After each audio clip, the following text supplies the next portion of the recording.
அனைவருக்கும் வணக்கம் and a very happy weekend. இன்னைக்கும் நிறைய டெக் அப்டேட்ஸ் இருக்கு. Windows 11 அஃபிஷியலா லான்ச் ஆயிடுச்சு. அதோட ஃபீச்சர்ஸ் என்னன்னு பார்த்துடலாம். Jio Phone Next இதோட ஸ்பெசிஃபிகேஷன்ஸை கம்ப்ளீட்டாக தெரிய வந்திருக்கு. அதோட டீட்டெயில்ஸ் பார்த்துடலாம். Poco F3, Poco X3 GT மாதிரி Poco M3 GT இந்தியாவில் லான்ச் ஆகுது. அதோட டீட்டெயில்ஸும் பார்த்துடலாம். OnePlus Nord 2 இதோட ஸ்பெக்ஸும் தெரிய வந்திருக்கு. எல்லாமே பார்த்துடலாம் டெக்னோஸ் நம்பர் 563ல. இன்னைக்கும் பேடிஎம் கான்டெஸ்ட் இருக்க டீட்டெயில்ஸ் எப்போ மாதிரி கீழே டிஸ்கிரிப்ஷன் பாக்ஸில் இருக்கும். நீங்கள் செக் பண்ணிக்கலாம். ஸோ வீடியோக்குள்ளே போகிறதுக்கு முன்னாடி இந்த சேனல் நீங்கள் முதல் முறையாக பார்க்கறதா இருந்தால் என் பேர் வனா, இது டெக்னிக்கல்ச்சர்னு அனைத்து டெக் செய்திகளும் தமிழ்.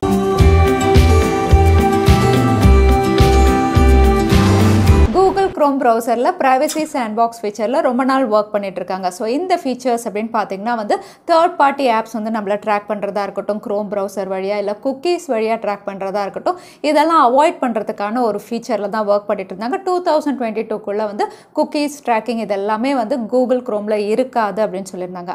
ஆனால் இப்போ இந்த சாண்ட்பாக்ஸ் ப்ரைவசி அப்படின்னு பார்த்தீங்கன்னா இதை கொஞ்சம் போஸ்ட்போன் பண்ணுற மாதிரி தெரியுது. அதாவது 2023 தான் க்ரோம் ப்ரௌசரில் இதை ஆக்டிவேட் பண்ணலாம் அப்படின்னு தெரியுது.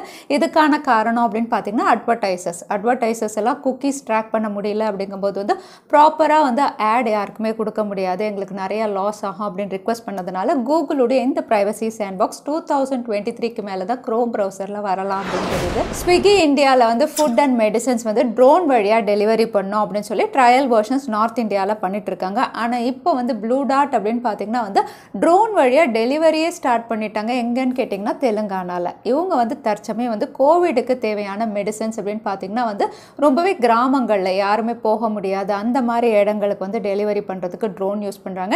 இன்னும் சிட்டி அப்படின்னு பார்த்தீங்கன்னா ட்ரோன் யூஸ் பண்ணுறது கஷ்டம் அப்படின்னு சொல்லி ஃபஸ்ட்டு வில்லேஜ் சைடில் இதை ஸ்டார்ட் பண்ணியிருக்காங்க தெலுங்கானாவில். ஃபைனலாக ஃப்ளிப்கார்ட்டில் கோவிட் செல்ஃப் டெஸ்ட் கிட் அவைலபிளாக இருக்குது. ஸோ இந்த கிட்டுடைய விலை அப்படின்னு பார்த்தீங்கன்னா 250 ரூபாய்.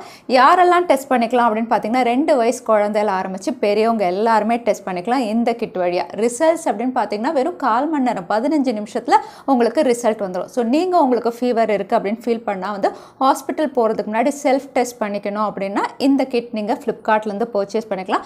பர்ச்சேஸ் பண்ணுற ரெகுலேஷன் அப்படின்னு பார்த்தீங்கன்னா நீங்கள் கோவி செல்ஃப் அப்படிங்கிற ஒரு ஆப்பில் ரெஜிஸ்டர் பண்ணணும். அந்த ஆப் வழியாக தான் நீங்கள் பர்ச்சேஸ் பண்ண முடியும். ஒன்ஸ் உங்ககிட்ட வந்ததுக்கப்புறம் நீங்கள் செல்ஃப் டெஸ்ட் பண்ணி 15 நிமிஷத்தில் ரிசல்ட் வந்ததுக்கப்புறம் அதையும் அந்த கோவி ஷெல்ஃபில் நீங்கள் ரெஜிஸ்டர் பண்ணணும், பாசிட்டிவோ நெகட்டிவாக இருந்தால். ஸோ இந்த ப்ரொசீஜர் கீழே தான் செல்ஃப் டெஸ்ட் கிட் 250 ரூபாய்க்கு இப்போ ஃப்ளிப்கார்ட்டில் அவைலபிளாக இருக்குது.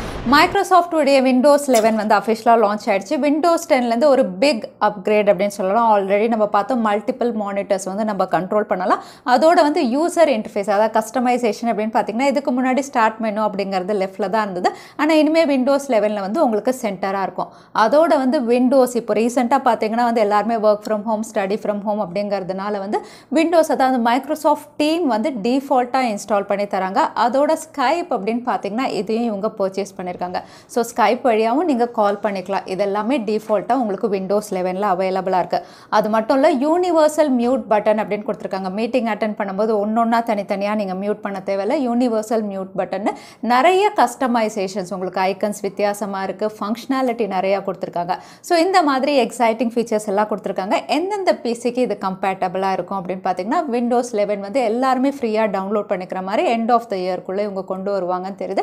ஃப்ரீயாகவே டவுன்லோட் பண்ணிக்கலாம். ஸோ உங்கள் பிசி கம்பேட்டபிளாக அப்படின்னு தெரிஞ்சுக்கிறதுக்கு உங்களுடைய சிப் செட் அப்படின்னு பார்த்தீங்கன்னா 64 பிட் ஆர்கிடெக்சரில் இருக்கணும், 1 GHz கிளாக் ஸ்பீடில் இருக்கணும். ஸோ இது உங்களுக்கு இன்டெல்லாக இருக்கலாம், இல்லை ரைசன் எந்த சிப் செட்டாக இருக்கலாம். பட் கிளாக் ஸ்பீட் அப்படின்னு பார்த்தீங்கன்னா மினிமம் 1 GHzல இருக்கணும். அடுத்ததான் உங்களுடைய ஸ்க்ரீன் சைஸ் அப்படின்னு பார்த்தீங்கன்னா மினிமம் 9 inches. இப்போ லேப்டாப்பெல்லாம் 14 inches இருக்குது. ஸோ மினிமம் 9 inches உங்களுடைய ஸ்க்ரீன் இருக்கணும். மூணாவது அப்படின்னு பார்த்தீங்கன்னா உங்களுடைய RAM management 4 GB minimum RAM இருக்கணும். ஓல்ட் பிசி 2 GB ரேம்னா உங்களால் விண்டோஸ் 11 இன்ஸ்டால் பண்ண முடியாது. அதே ஸ்டோரேஜ் அப்படின்னு பார்த்தீங்கன்னா 64 GB மினிமம் ஸ்டோரேஜ் உங்களுக்கு அவைலபிளாக இருக்கணும். அதே கிராஃபிக் கார்ட்ஸ் அப்படின்னு பார்த்தீங்கன்னா உங்களுக்கு direct X12 compatible graphic cards எல்லாமே விண்டோஸ் 11 சப்போர்ட் பண்ணும். அதாவது இன்டலோடது, AMD, நிவிடியா எல்லாமே உங்களுக்கு கம்பேட்டபிளாக இருக்கும் அப்படின்னு தெரியுது. அதோட உங்களுக்கு வைஃபை கனெக்ஷன் இருக்கணும். எப்போ விண்டோஸ் ஃப்ரீயாக அவைலபிளாக இருக்கும் நீங்கள் டவுன்லோட் பண்ணிக்கிறதுக்கு. ஸோ இந்த எல்லா விஷயமும் உங்களுடைய பிசியில் இருந்தால் விண்டோஸ் 11 நீங்களும் என்ஜாய் பண்ணலாம். பேட்டில் கிரவுண்ட் மொபைல் இந்தியாவோட பீட்டாவுடைய ஏர்லி ஆக்சஸ் எல்லாருக்குமே அவைலபிளாக இருக்குது. ஸோ இதில் வந்து சாஃப்ட்வேரில் சில இஷ்யூஸ் இருக்கிறதா நிறைய யூசர்ஸ் கம்ப்ளைண்ட் ரைஸ் பண்ணியிருக்காங்க.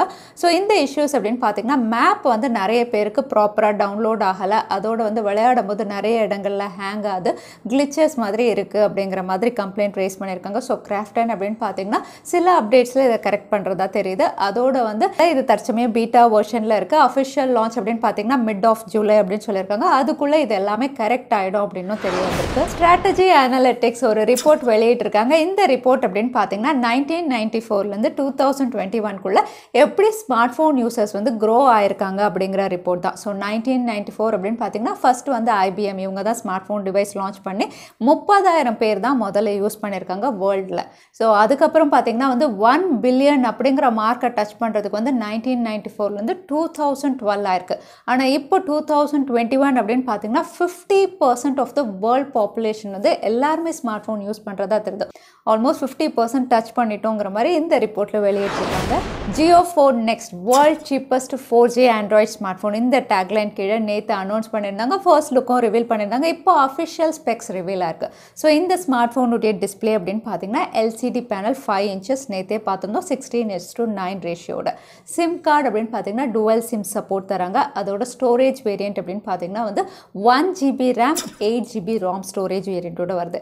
இதில் கேமராஸ் அப்படின்னு பார்த்தீங்கன்னா இது அஃபோர்டபுள் ஸ்மார்ட் ஃபோனாக இருந்தாலும் கேமராஸில் நிறைய AI ஃபில்டர்ஸ் கொடுக்கறதா நேற்றே சொல்லியிருந்தாங்க. 13 மெகாபிக்சல் ரியர் கேமரா ஃப்ளாஷோட வருது. நைட் மோட் இருக்குது, HDR சப்போர்ட் இருக்குது, ஸ்னாப்சாட் ஃபில்டர்ஸும் இருக்குது. ஃப்ரண்ட் கேமரா அப்படின்னு பார்த்தீங்கன்னா 5 இல்லைனா 8 மெகாபிக்சல் இது கொண்டு வரலாம் அப்படின்னு தெரியுது. இதில் கூகுளுடைய கேமரா கோ ஆப் சப்போர்ட் இருக்குது அப்படின்னு தெரிய வந்திருக்கு. So out of the box இது ஆண்ட்ராய்ட் கோவில் இவங்க லான்ச் பண்ணுறாங்க. ஸோ இந்த ஸ்பெசிஃபிகேஷனோட அஃபோர்டபுள் ப்ரைஸில் ஜியோ ஃபோன் நெக்ஸ்ட் செப்டம்பர் 10 அன்னைக்கு இந்தியாவில் லான்ச் ஆகும். ஸ்மார்ட் ஃபோன்ஸ்லேயே பாப்புலர் OS அப்படின்னு சொல்லும்போது ஆப்பிளுடைய iOS, அதுக்கப்புறம் கூகுளுடைய ஆண்ட்ராய்ட் தான். எல்லாருமே இதை தான் யூஸ் பண்ணிகிட்ருக்கோம்.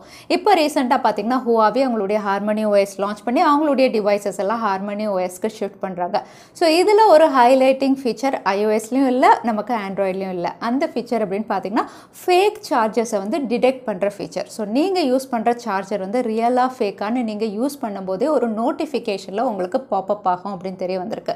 ஸோ இப்போ ரீசெண்டாக பார்த்தீங்கன்னா நிறைய ஃபேக் சார்ஜர்ஸ், ஃபேக் இயர்ஃபோன்ஸ் வந்து மார்க்கெட்டில் அவைலபிளாக இருக்குது. ஜஸ்ட் நீங்கள் இந்த ஹார்மனி OSல இருக்கக்கூடிய டிவைஸில் கனெக்ட் பண்ண உடனே அந்த சார்ஜர் வந்து என்னென்ன டெஸ்ட் ஆயிருக்கு அப்படிங்கிற மாதிரி ஒரு ரிப்போர்ட் வெளியாகும். அந்த ரிப்போர்ட் பார்க்கும்போதே வந்து ரியல் பிராண்ட் அப்படிங்கும்போது எல்லா டெஸ்ட்டுமே வந்து போய் தான் அந்த சார்ஜர் சேல்க்கு வரும்.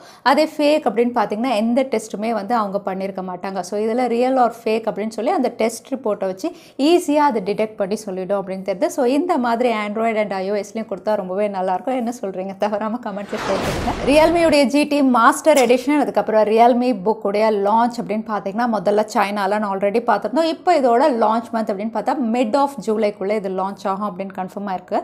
ஸோ இங்கே வந்து ஹைலைட் அப்படின்னு பார்த்தீங்கன்னா ரியல்மி புக் வந்து இவங்க லான்ச் பண்ணும்போது Windows 11 லான்ச் பண்ண போகிறதா தெரியுது. So latest version of Windows 11 Realme book அவைலபிளாக இருக்கும். அதே மாஸ்டர் எடிஷன் அப்படின்னு பார்த்தீங்கன்னா ஸ்னாப்டிராகன் 870 பேக் பேனல் அப்படின்னு பார்த்தீங்கன்னா யூஸ்வலாக இருக்கக்கூடிய ஸ்மார்ட் ஃபோன் பேக் பேனலில் தான் இவங்க லான்ச் பண்ணுற மாதிரி தெரியுது. பொதுவாக மாஸ்டர் எடிஷன் அப்படின்னு சொல்லும்போது வந்து ஒரு ரக்ட் ஃபினிஷ் அந்த மாதிரி இல்லாமல் நார்மல் பேக் பேனலோட இது லான்ச் ஆகலாம் அப்படிங்கிற மாதிரி தெரிய வந்திருக்கு. ஸோ ஃபஸ்ட்டு சைனாவில், அதுக்கப்புறம் இந்தியாலையும் இவங்க கொண்டு வருவாங்க. அதோட ரியல்மி C11 2021 நேற்று இந்தியாவில் அஃபிஷியலாக லான்ச் ஆயிருக்கு. அகைன் இது ஒரு பட்ஜெட் கேட்டகரி ஸ்மார்ட் ஃபோன். இதை பற்றி பெரிய லான்ச் இவெண்ட் எதுலையுமே டிஸ்கஸ் பண்ணல, சைலண்ட்டாக இவங்க லான்ச் பண்ணிட்டாங்க. ஸோ இந்த ஸ்மார்ட் ஃபோனுடைய ஸ்பெக்ஸ் அப்படின்னு பார்த்தீங்கன்னா வந்து இது யூனிசாக் சிப்செட்டில் இவங்க லான்ச் பண்ணியிருக்காங்க. கூடவே 6.5 inches HD+ஓட லான்ச் ஆயிருக்கு. இதோட கேமரா அப்படின்னு பார்த்தீங்கன்னா single camera 5 megapixel front camera, rear சைடில் 8 மெகாபிக்சல், 5000 mAh பேட்டரியோட ரியல்மியுடைய UI கோ எடிஷனில் இவங்க லான்ச் பண்ணியிருக்காங்க. விலை அப்படின்னு பார்த்தா 2 GB 32 GB ஸ்டோரேஜ் வேரியன்ட் 6999க்கு இந்தியாவில் அஃபிஷியலாக லான்ச் ஆயிருக்கு. சாம்சங் ஸ்மார்ட் ஃபோன்ஸில் அடுத்ததாக இந்தியாவில் லான்ச் ஆக போகிறது அவங்களுடைய F சீரீஸில் ஒரு ஸ்மார்ட் ஃபோன் அப்படின்னு தெரிய வந்திருக்கு. ஸோ இந்த ஸ்மார்ட் ஃபோன் அப்படின்னு பார்த்தீங்கன்னா ஜூலைக்குள்ளே இந்தியாவில் லான்ச் ஆகும். இது சாம்சங் கேலக்ஸி F22 இந்த பேரில் இவங்க கொண்டு வரலாம். அகைன் F சீரீஸில் இது ஒரு பட்ஜெட் கேட்டகரி ஸ்மார்ட் ஃபோனாக இருக்கும் அப்படின்னு தெரியுது. ஸ்பெக்ஸ் தெரிய வரல, பட் ப்ரைஸ் அப்படின்னு பார்த்தீங்கன்னா அஃபோர்டபுளாக இவங்க லான்ச் பண்ண போகிறாங்க அப்படின்னு தெரியுது. ஸோ சாம்சங்குடைய F22 அடுத்த மாதம் இந்தியாவில் லான்ச் ஆகும். Xiaomi latest user interface MIUI 13 ரொம்ப நாளாக ஒர்க் பண்ணிட்டு இருக்காங்க. இப்போ இதோட லான்ச் மந்த் அப்படின்னு பார்த்தீங்கன்னா ஆகஸ்ட்டில் இது சைனாவில் அஃபிஷியலாக லான்ச் ஆகும் அப்படின்னு தெரியுது. அது மட்டும் இல்லை MIUI 13 அப்படின்னு சொல்லும்போது 2 வருஷம் பழைய டிவைஸ்லையும் இது கம்பேட்டபிளாக இருக்கிற மாதிரி இது ரெடி பண்ணிட்டு இருக்காங்க. ஸோ MIUI 13 வந்து எல்லா பக்ஸையும் டேட்ஸையும் ஃபிக்ஸ் பண்ணி இவங்க லான்ச் பண்ணுவாங்க நம்ம எதிர்பார்க்கலாம். ஆகஸ்ட்டில் MIUI 13 எல்லா டிவைசஸ்லையும் நம்ம பார்க்கலாம். போக்கோ F3 GT Q3ல லான்ச் பண்ணுவோம் டீசர் வெளியிட்டிருந்தாங்க. இப்போ இந்தியாவில் இது பிஸ் சர்டிஃபிகேஷன் லிஸ்டிங்காக இருக்குது. ஸோ இங்கே பிஸ் சர்டிஃபிகேஷன் மாடல் நம்பர் அப்படின்னு பார்த்தீங்கன்னா எக்ஸாக்டாக ரெட்மி Note 10 Pro எப்படி 5G வேரியன்ட் சைனாவில் இருந்ததோ அதே மாடல் நம்பரோட தான் லிஸ்டிங்காக இருக்குது. ஸோ ரொம்பவே குவிக்காக இந்தியாவில் லான்ச் ஆக போகுது அப்படின்னு தெரியுது. அது மட்டும் இல்லை, இது கூடவே இன்னொரு டிவைஸும் இந்தியாவில் லிஸ்டிங்காக இருக்குது. அகைன் இது பார்த்தீங்கன்னா போக்கோ X3யும் கிடையாது, F3 கீழே வேறு ஸ்மார்ட் ஃபோனும் கிடையாது. இது போக்கோவுடைய M சீரீஸில் ஒரு ஸ்மார்ட் ஃபோன் அப்படின்னு தெரிய வந்திருக்கு. ஸோ GT அப்படின்னு பார்த்தீங்கன்னா போக்கோ வந்து ஒரு கேமிங் லைனப் மாதிரி கொண்டு வராங்க. ஸோ எல்லா சீரீஸ்லையும் இந்த கேமிங் லைனப் கொண்டு வரலாம் அப்படின்னு தெரியுது. Already Poco F3 GT launch confirm ஆயிடுச்சு. X3 GTயும் வரப்போகுது. இப்போ M3 GTயும் நம்ம எதிர்பார்க்கலாம் போக்கோ தரப்புலேருந்து. OnePlus Nord 2 இந்த ஸ்மார்ட் ஃபோன் ஜூலையில் இந்தியாவில் லான்ச் ஆகும். ஸோ லான்ச் ஆகிறதுக்கு முன்னாடி இதோட ஸ்பெசிஃபிகேஷன் அண்ட் ப்ரைஸ் தெரிய வந்திருக்கு. ஸ்பெக்ஸ் அப்படின்னு பார்த்தீங்கன்னா ஏற்கனவே MediaTek Dimensity 1200 அப்படின்னு சிப்செட் பார்த்துருந்தோம். இப்போ இதோட டிஸ்பிளே அப்படின்னு பார்த்தீங்கன்னா இதுவும் நாட் மாதிரி 6.43 inch full HD plus AMOLED panel 90 Hz refresh ரேட்டோட கொடுக்குறாங்க. கேமராஸ் அப்படின்னு பார்த்தீங்கன்னா 50 மெகா பிக்சல் பிரைமரி சென்சார் கூடவே 8+2 இவங்க கொடுக்கலாம் அப்படின்னு தெரியுது. அதே ஃப்ரண்ட் கேமரா அப்படின்னு பார்த்தீங்கன்னா 32 மெகா பிக்சல். இங்கே வந்து சென்சார்ஸ் அப்படின்னு பார்த்தீங்கன்னா சோனியுடைய IMX766 வந்து ரியர் சைடில் கொடுக்கலாம் அப்படிங்கிற மாதிரியும் தெரிய வந்திருக்கு. பேட்டரி வந்து 4500 mAh battery 30 watt fast charging சப்போர்ட்டோட இந்த ஸ்பெசிஃபிகேஷனோட விலை அப்படின்னு பார்த்தீங்கன்னா 30,000லேருந்து 32,000 தான் பேஸ் வேரியன்ட்டே ஸ்டார்ட் ஆகும் அப்படிங்கிறது. அடுத்ததான் எனக்கு பேடிஎம் கான்டெஸ்ட்கான கேள்வி என்னன்னு பார்த்தலாம். 1994 ஃபர்ஸ்ட் ஸ்மார்ட் ஃபோன் டிவைஸ் என்னதுன்னு இந்த வீடியோவில் சொல்லியிருந்தேன். அதுதான் எனக்கான கேள்வி. இந்த கேள்விக்கான பதிலை கீழே #டெக்னிக்கல் சொன்னேன். எந்த டைம் ஸ்டாம்பில் அந்த பதிலை நான் சொல்லியிருந்தேன். அதுக்கப்புறம் பதில் டைப் பண்ணுங்க. வின்னரை நாங்கள் ரேண்டமாக சூஸ் பண்ணுவோம். ஸோ லாஸ்ட் டைம்க்கு இருந்த பேடிஎம் கான்டெஸ்ட்கான கேள்விக்கான பதில் ஜியோ ஃபோன் நெக்ஸ்ட். நிறைய பேர் சரியான பதில் சொல்லியிருந்தீங்க. அதில் வின்னர் வந்து மதனகோபால். கங்க்ராச்சுலேஷன் மதனகோபால். நீங்கள் இமெயில் வழியாக எங்களை காண்டாக்ட் பண்ணுங்கள். தவறாமல் யூடியூப் லிங்க்கையும் அனுப்புங்க. உங்களுக்கு பேடிஎம் கிஃப்ட் வச்சு வந்து சேரும். ஸோ இன்னைக்கு டெக் அப்டேட் உடைய கடைசிக்கு வந்தாச்சு. வீடியோ பிடிச்சிருந்தா லைக் பண்ணுங்கள், உங்கள் ஃப்ரெண்ட்ஸோட ஷேர் பண்ணுங்கள். இன்னொரு வீடியோவில் பார்க்குறேன். Stay safe, stay happy.